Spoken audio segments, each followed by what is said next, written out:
తనకు తెలియకుండా జరుగుతున్నటువంటి కార్యం. ఆ చేప ఎక్కడికి తీసుకెళ్ళిద్దో తెలియదు. నిజంగా చేప కడుపులోకి వెళ్ళాక జీవరాశులు ఏమవుతాయి? ఖచ్చితంగా చనిపోతాయి. లోపల గాలి వెళ్ళాలి. మనిషి బ్రతకాలంటే ఏం కావాలా? ఆక్సిజన్ కావాలి.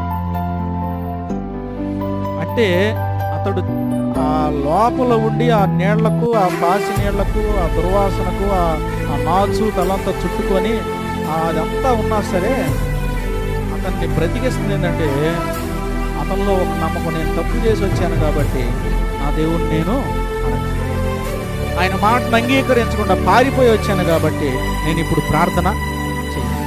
నేను ఎక్కడున్నా సరే, ఇది నేను చనిపోతానేమో కొన్ని నిమిషాల్లో, కానీ నా దేవుడు నా ప్రార్థన ఆలకిస్తాడు, ఆలకించాడు.